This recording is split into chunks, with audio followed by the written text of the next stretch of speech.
Hey, what is going on, guys? My name is ThePromG and welcome back to a brand new video. Now, what I bring you guys today is my monthly manga reading log for the month of March. As many of you guys know, I tried to go this whole month without buying any manga, and because of that, I had a lot more energy to spend reading manga rather than, hunting for deals and buying manga. And I also wanted to use this month as an opportunity to, not just buy stuff to continue stacking up on my backlog, but rather get through some of the manga volumes and series that I had in my backlog as complete them and kind of shrink my TBR just a little bit. So with all that being said, I got some absolutely amazing manga reading in this month, and I can't wait to show off all these series that I was reading this month with you guys. So if you guys do enjoy this manga log, make sure to leave a like and subscribe for more manga videos just like this. So without any further ado, let's get right into this month's manga log. So the first series that I've been reading this month, I'm sure it's going to please a lot of you guys, and that is of course One Piece, aka Goat Piece, aka Peak Fiction. This month I read volumes 15 through 23, as you can see here.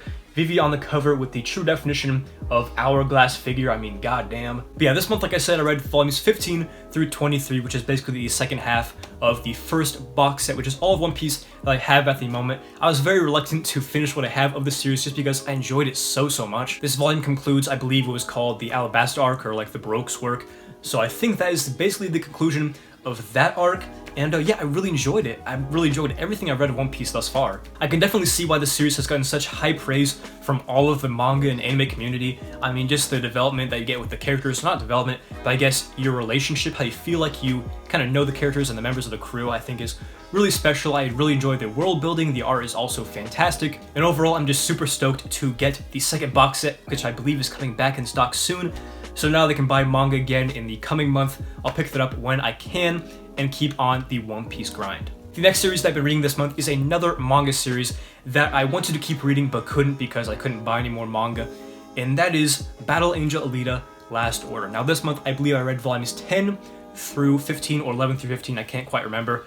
But 15 is the final volume in the Viz release. After completing this volume right here, all I need to get is volumes 16 through 19 put out by Kodansha, I believe, and that will wrap up Last Order. In this volume, we're getting to the peak of the Zenith of Things tournament, I believe was what it's called. It's been a while since I read this volume. It's admittedly been a while since the beginning of this month.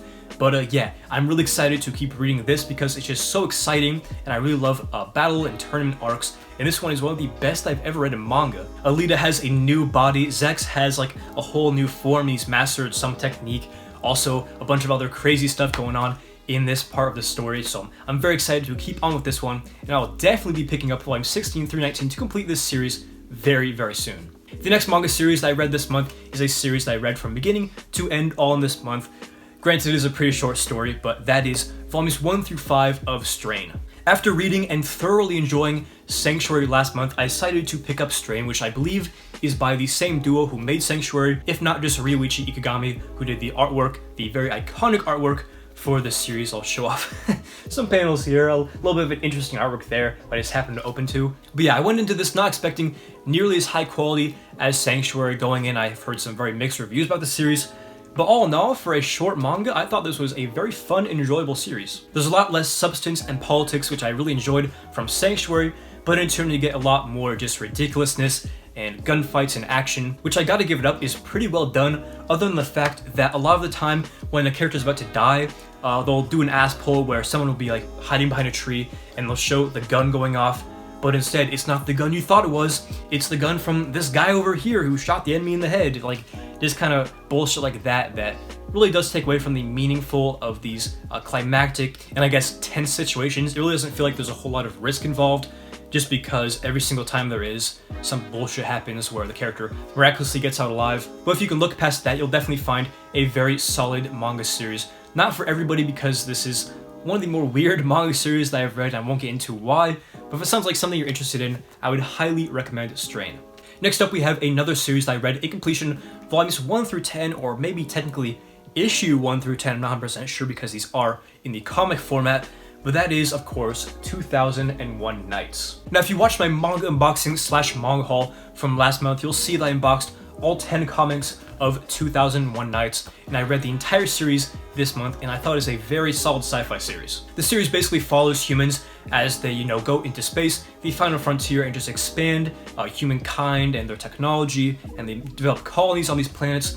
Also, there's some side stories where like they find this planet made of antimatter and they try to harness that as like an infinite energy source. Very, very interesting. A lot of unique ties with sci-fi to religion, nature, survival of the fittest, the human condition. Very interesting subjects and a lot of really cool side stories in this little series. The manga doesn't really follow, one set plot, but it mainly is a bunch of side stories that come together and form this greater picture. And when they do, it's really amazing because sometimes you wouldn't even expect it, but then you'll get like a callback to one of the earlier series that's involved in the story you're reading.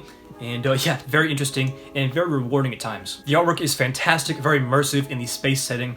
And if you are a huge sci-fi buff, if you love, scientific jargon and, all that kind of stuff, I would definitely recommend 2001 Nights in the comic format. If you're ballin', you can cop the omnibuses, which are very rare, but personally, I just love how these comics look. And yeah, that's besides the point. If you're into that kind of stuff, definitely recommend 2001 Nights. Next up, we got another sci-fi series, this one a little bit different in nature, and that is, of course, Bokaro Hours. This month I read volumes 1 through 5, which is all I have. Then there's a gap, and then I have volumes 9 through 11, so I gotta fill in the gaps because I really love this series, and I cannot wait to see what happens next. The story basically follows these 15 kids, I believe, who go to like this summer camp.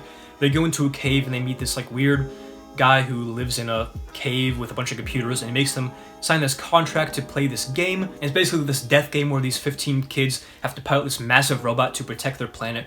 It's very interesting. I won't get into any spoilers. That's basically as much as I can tell you, but it is pretty sad. There are some definitely very tear-jerking moments, even though nothing has gotten me so far, but I can definitely see why people regard this as a very dark and depressing series. There's some pretty hard topics such as bullying, sexual assault, suicide, rape, things of that sort. But through all of that, I'm really addicted to the series because I just want to see what happens next, and I can't get into any spoilers, but from what I've read so far, if you're into sci-fi and more of a darker series, then I would highly recommend Bokaro Hours. You can find it for a good price, mainly volume 3 because that one's like super rare for no reason. And the next book that I read this month is the first volume of Devilman, the Classic Collection, and these very nice hardcover releases. I believe there are 2 of these, and this month I read the first one. I'm sure that a good amount of you guys are familiar with the Netflix anime Devilman Crybaby, and I watched that anime, absolutely binged it in like 1 or 2 days last year.